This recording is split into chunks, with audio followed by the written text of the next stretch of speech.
नमस्कार दोस्तों, और स्टडी विद ज्ञान प्रकाश में आप सभी का हार्दिक स्वागत है। तो क्या हमारी खुशहाली दूसरों के हाथ में है? क्या हमारे जीवन की ताली चाबी दूसरों के हाथ में है? सोचना चाहिए। आप एक प्रयोग करें। अगर आपका मन उदास है, आप दुखी हैं, तो अगले 24 घंटे के लिए अपने मन को आदेश दें कि जो भी चीज़ें आपको परेशान कर रही हैं उसकी तरफ ना तो देखना है और ना ही उस पर सोचना है। मतलब ये कि दुखों से अगले 24 घंटे के लिए आप मुक्त होने का संकल्प कीजिए। इसका जादुई फ़र्क आपको नज़र आएगा, 100% नज़र आएगा। आप एक बार करके देखिए। क्योंकि होता ये है ना कि चीज़ें तो आपको बस एक बार परेशान करती हैं, लेकिन आपका मन उसे सोच सोच कर आपका पूरा दिन, पूरी रात और पूरा जीवन भी बर्बाद कर सकता है।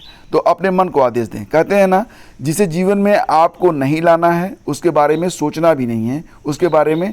और एक बात और भी कि अगर आप नरक में भी गुजर रहे हैं तो भी आपको चलते रहना पड़ेगा, क्योंकि बाहर जाने का यही एकमात्र रास्ता है। तो अपना कर्म नियोजित करें और भी दृढ़ता से काम करें उस कर्म पर, क्योंकि इस मुक्ति के लिए, दुखों से इस मुक्ति के लिए वही एकमात्र रास्ता है। अगर आपके सामने फाइनेंशियल प्रॉब्लम है, सामाजिक प्रॉब्लम है, घरेलू समस्याएं हैं, कोई व्यक्ति आपको परेशान कर रहा है, तो इसका समाधान है ताकत। और ताकत कैसे आएगी ये आपको पता है। तो अपनी सारी एनर्जी उस दिशा में लगाओ जहाँ से आप ताकतवर बनोगे, क्योंकि एक बार अगर आप ताकतवर बन गए तो निश्चित रूप से सारे दुखों से आपकी मुक्ति हो जाएगी। और अगर इन्हीं दुखों में घुट-घुट कर मरते रहोगे तो कुछ होने वाला नहीं है।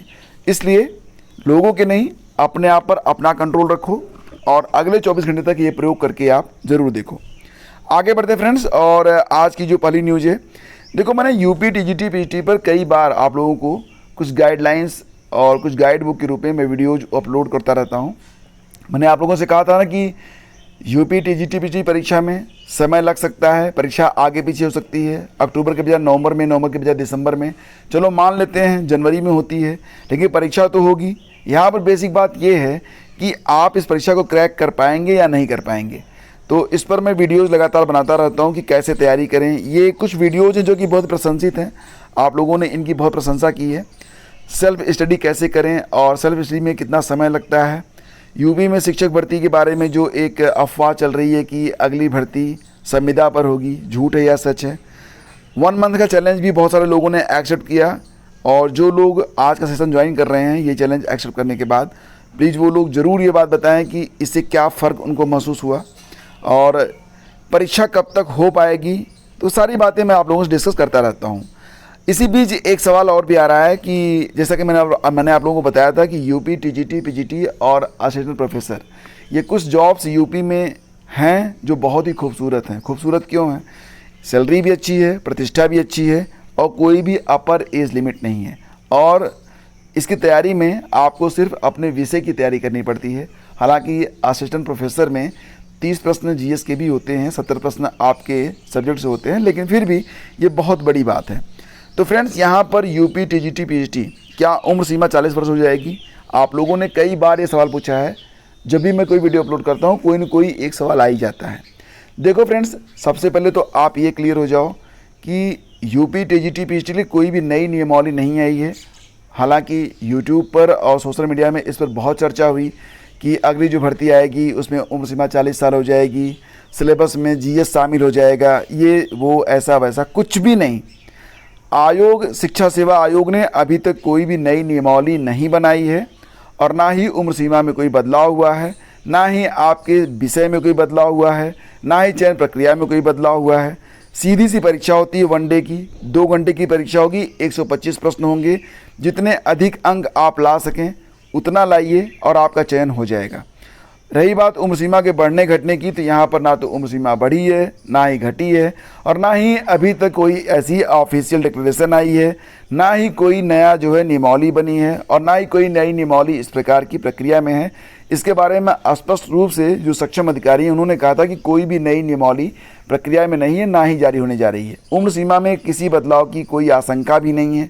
तो अगली भर्ती में तो आप लोग बिल्कुल निश्चिंत रहें, चाहे ये भर्ती हो चाहे अगली भर्ती हो, आप लोग बिल्कुल निश्चिंत रहें।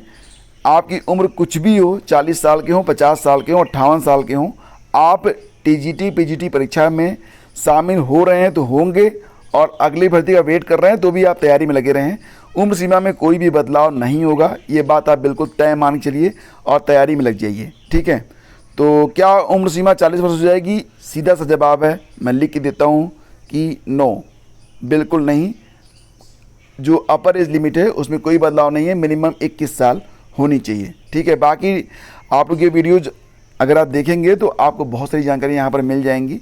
ठीक है, आगे बढ़ते हैं। और देखो, अगर आप इसमें घूमने के प्लान में हो, कहीं पर भी जाना है आपको, जैसे कि किसी भी पहाड़ी एरिया में वैष्णो देवी की यात्रा करनी है, चार धाम यात्रा करनी है, तो पोस्टपोन कर लो, क्योंकि इसमें बारिश बहुत हो रही है, भूस्खलन हो रहे हैं, जगह जगह जाम लग रहा है, और यहाँ तक कि जो भारी बारिश है चार धाम यात्रा पर ब्रेक लगा दिया गया है।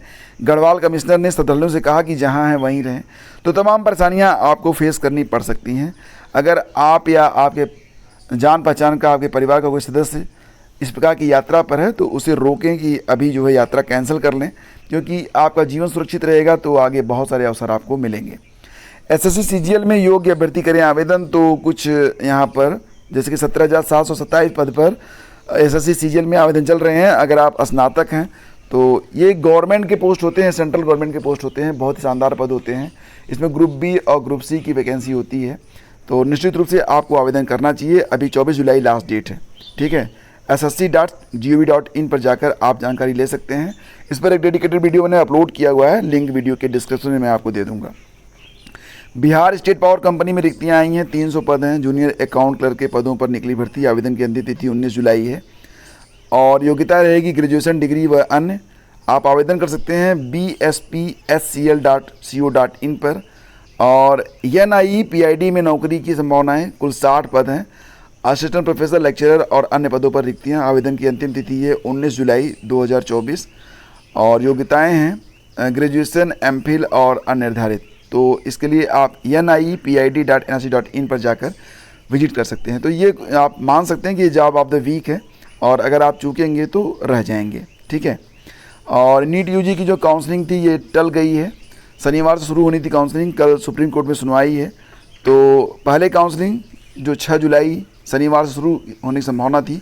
सूत्रों का कहना है कि यह फैसला नीट यूजी पर 8 जुलाई को सुप्रीम कोर्ट में होने वाली सुनवाई के चलते लिया गया है। नीट यूजी काउंसलिंग कराने वाली मेडिकल काउंसलिंग कमेटी MCC की ओर से हालांकि देरी की वजह नहीं बताई गई, लेकिन आधिकारिक सूत्रों के अनुसार इसके इस महीने के अंत तक शुरू होने की उम्मीद है। सूत्रों का कहना है कि सरकार नीट यूजी पर 8 जुलाई को सुप्रीम कोर्ट में होने वाली सुनवाई का इंतज़ार करना चाहती है, जिसकी वजह से ये जो प्रक्रिया है इस पर ब्रेक लगाया गया है। और वहीं पर सीट व्यवस्था के बाद ही काउंसलिंग केंद्र ने कहा है कि 2021, 2022 और 2023 में यूजी सीटों के लिए काउंसलिंग क्रमशः 19 जनवरी, 11 अक्टूबर और 20 जुलाई को हुई थी। 2024 के लिए MCC ने जून के अंतिम हफ्ते में यूजी और पीजी सीटों के लिए सीट मैट्रिक्स को अंतिम रूप देने के लिए कार्यक्रम जारी किया था। इसमें संकेत दिया था कि यह जुलाई के तीसरे सप्ताह तक यूजी सीट मैट्रिक्स और अगस्त के मध्य तक पीजी सीट मैट्रिक्स को अंतिम रूप दिया जाएगा। हर अभ्यर्थी को सीलबंद पैकेट में मिलेंगे प्रश्न पत्र। तो UPPSC ने लिया महत्वपूर्ण निर्णय, अभ्यर्थी अपने हाथ से खोलेंगे पैकेट। अन्य आयोगों की भर्तियों में भी इसी नई व्यवस्था को लागू करने की तैयारी है। तो फिलहाल अब जो भी परीक्षाएं होंगी UPPSC की ओर से, उसमें काफ़ी बड़ा बदलाव आपको देखने को मिलेगा। सबसे बड़ा बदलाव तो यही रहेगा कि सभी परीक्षाओं में हर अभ्यर्थी को सीलबंद पैकेट में प्रश्न पत्र दिए जाएंगे और अभ्यर्थी सीलबंद पैकेट को अपने हाथों से खोलेंगे। अन्य आयोगों और बोर्डों की भर्ती परीक्षाओं में भी इस व्यवस्था को लागू करने की तैयारी की जा रही है। इससे पूर्व आयोग की परीक्षाओं में 24-24 प्रश्न पत्रों के बंडल सील पैकेट में परीक्षा केंद्रों को भेजे जाते थे। ऐसे में बंडल की सील को नुकसान पहुंचाए बिना उसमें से एक पेपर आसानी से निकाला जा सकता था। तो पेपर लीक मामलों में यह आशंका भी जताई गई कि बंडल की सील को नुकसान पहुंचाए बिना उनमें से एक प्रश्न पत्र निकाला गया और बाद में वापस बंडल में रख दिया गया, लेकिन अब ऐसा नहीं होगा। पेपर अब लोहे के बक्सों में रखे जाएंगे। हर पेपर को अलग अलग सील किया जाएगा और पेपर के सील पैकेट पारदर्शी होंगे, जिसमें ऊपर से केवल पहला और अंतिम पृष्ठ ही दिखेगा, जिसमें सवाल नहीं होते हैं। अगर प्रश्न पत्रों के सील पैकेट एक बार खोल दिए गए तो उन्हें दोबारा सील नहीं किया जा सकेगा। सील पैकेट की विशेष पहचान भी होगी, जिससे पता चल सकेगा कि उससे कोई टेम्परिंग, छेड़छाड़ हुई है या नहीं हुई है। तो कई व्यवस्थाएं यहाँ पर लागू हो रही हैं और फिलहाल PCSJ में कापी देखने वालों की संख्या 400 के पार पहुँच चुकी है। परीक्षा में 50 अभ्यर्थियों की कापियों की अदला-बदली के बाद ये मामला सामने आया है। 30 जुलाई तक अभ्यर्थी जो है वो अपनी कापियाँ देख सकते हैं। और फिलहाल ये तस्वीर आप देख रहे होंगे, यहाँ पर जो अभ्यर्थी हैं वो नीट पेपर लीक मामले में प्रदर्शन करते कांग्रेस कार्यकर्ता नीट और पीसीएसजे की पुनः परीक्षा कराने के लिए किया प्रदर्शन, संविदा भर्ती का जताया विरोध। तो यहाँ पर आप देख रहे होंगे। और पहले ही दिन यूजी में प्रवेश के लिए 1000 से अधिक रजिस्ट्रेशन। तो इलाहाबाद विश्वविद्यालय में स्नातक प्रवेश के लिए शनिवार से ऑनलाइन पंजीकरण की प्रक्रिया शुरू हो गई है। पहले दिन 1000 से अधिक छात्रों ने स्नातक प्रवेश के लिए पंजीकरण किया है और इस बार रजिस्ट्रेशन की प्रक्रिया समर्थ पोर्टल के माध्यम से की जा रही है। रजिस्ट्रेशन की अंतिम तिथि 20 जुलाई निर्धारित की गई है और इलाहाबाद विश्वविद्यालय में इस बार स्नातक प्रवेश central university entrance test CUT के माध्यम से होने वाला है। हालांकि NTA ने अभी तक CUT के परिणाम जारी नहीं किए हैं, लेकिन CUT में शामिल जो अभ्यर्थी इलाहाबाद विश्वविद्यालय में दाखिला लेना चाहते हैं उनके लिए विश्वविद्यालय ने रजिस्ट्रेशन की प्रक्रिया को स्टार्ट कर दिया है। तो दोस्तों ये कुछ बहुत ही इंपॉर्टेंट न्यूज़ है और उम्मीद करता हूँ कि आपको ये सेशन अच्छा लगा होगा। करंट अफेयर के लिए जो आज की क्विज है, इस वीडियो को देखने के बाद तुरंत ज्वाइन जरूर करिएगा और देखिए कि आपकी करंट की तैयारी कितनी है, क्योंकि हर प्रतियोगी परीक्षा में कोई भी परीक्षा हो, UP TGT PG को छोड़ दें तो बाकी DSSB हो गया, बिहार हो गया, EMRS हो गया, KVS NVS सभी प्रतियोगी परीक्षाओं में करंट अफेयर के प्रश्न आते हैं। तो प्रतिदिन 10 प्रश्नों का ये सेट रहता है, आप इसको ज़रूर लगाया करें, आपका जो कॉन्फिडेंस है वो काफ़ी बढ़ेगा। तो इसी के साथ आज का वीडियो समाप्त करते हैं, मिलते हैं आपसे अगले वीडियो में। नमस्कार, जय हिंद।